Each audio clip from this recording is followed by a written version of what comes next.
Social activist Anandita Sarbadhikari now joins us live from Kolkata. Also with me is my colleague Indrajit Kundu, who in fact has accessed that charge sheet by the CBI exclusively here on Headlines Today. I want to ask you first, Indrajit, in the face of what the CBI has now said, the Trinamool Congress still insists that things are not so simple.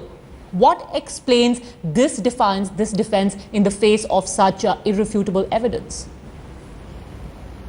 Well, the Trinamool Congress at this point in time is stating that the CBI probe was not impartial. Ironically, when the High Court had ordered for a CBI probe way back in 2007, it was the Trinamool Congress, which was a then opposition party, had welcomed the move, stating that they want an impartial probe. And now they are stating that it is the Congress Bureau of Investigation and they do not trust the CBI, and the CBI is being misused by the Congress and supplied, by the central government to put the government in a spot. The Trinamool government completely dismissing this report. However, the CBI report does come in as a fresh ammunition for the CPM, which says their stance have been vindicated. Oh, absolutely. In fact, let me bring in Mohammed Salim from the CPM. He's joining us now on the phone line. Mr. Mohammed Salim, despite what we know now from the CBI charge sheet, the Trinamool's defense only now remains that it was a partial investigation, that the investigation was used and manipulated only to defame the Trinamool Congress. How do you plan to use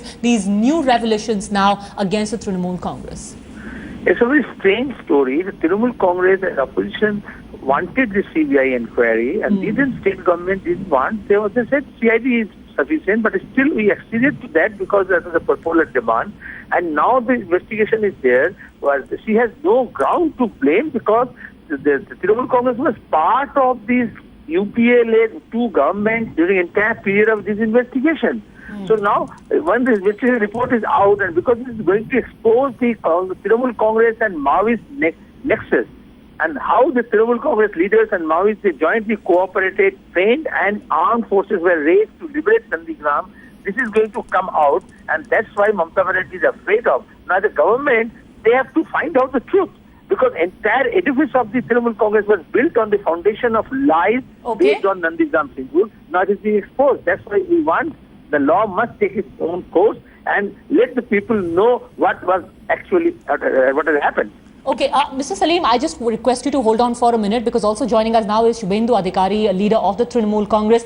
Mr. Adhikari, this charge sheet says it has been established that the assembly was an unlawful one as declared by the executive magistrate, and they obstructed public servants in performing their legal duty. So this entire narrative that had been built up of peaceful agitationists being victimized by a vengeful administration, all of that has now been deconstructed by this charge sheet. What is your stand now? Hello, this charge sheet is totally fabricated and politically motivated. We are not accepting this charge sheet.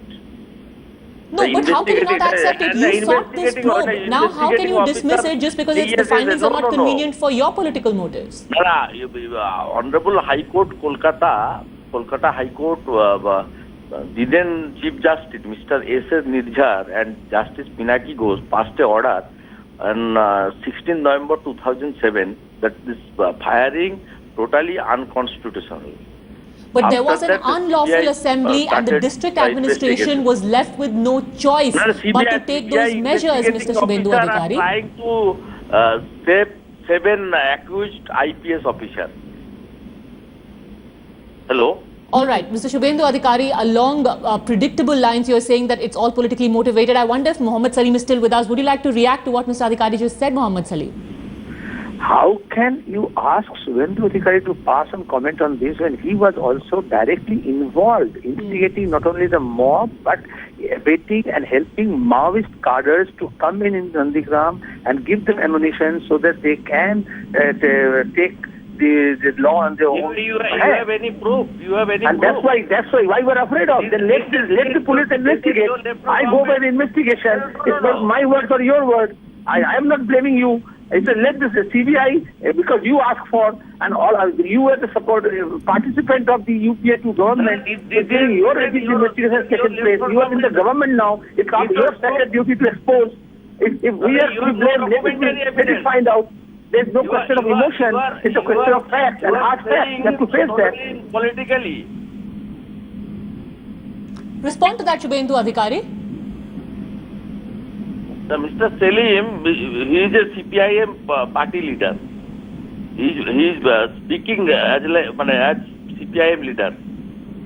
No, but why are you rejecting the charge sheet? If you have nothing to hide, let the investigation proceed and the findings will be there before everyone. The victim person, the Motor family already went to the Honorable Kolkata High Court. They already filed a special petition for further investigation and judicial inquiry.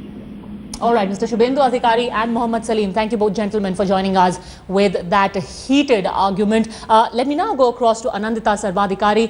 Anandita, this was one incident where Mamata Banerjee really came into her own. The fact that she swept into power and dislodged the left government was thanks in no small measure to the Nandigram agitation that she led. With these findings now, how do you think that her political image is going to be affected? See, I was in Nandigram 14 days after 14 March 2007. I was there between 28th March to 1st of April, and I was there as a filmmaker with my camera, and everything that is now slowly coming out through CBI inquiry or the presence of the Maoists, it was all documented in my documentary. I made a film called Nandigram in Search of Answers. And even Mr. Subhendu Adhikari cannot challenge it because I went in there with his help. His person was with me all those 5 days. Otherwise, I wouldn't have been allowed to go in. The roads were dug up like 10 feet by 6 feet, which was exactly why 14 March the police were going in. Now see, the point is that Nandigram is not just Trinamool Congress. It was a huge conspiracy to destabilize the then erstwhile government. So Mamata Banerjee or Subhendu Adhikari, it was their pivotal point of the entire movement. And there was a huge group of intellectuals who are right now either ministers of the Trinamool Congress government or holding important positions, who also aided in propagating the lies, the rumors. Right in front of my eyes on 1st of April, Subhendu Adhikari was holding a meeting in Shonachura Bazaar. I was there, I was interviewing him, and it was announced on mic that a dead, burnt body has been found. Thousands of people rushed to the Bhangavera bridge where the 14 March shooting happened. And within minutes, 15 minutes, that entire bridge was broken down. The fire was such. Right in front of it is all recorded in my camera.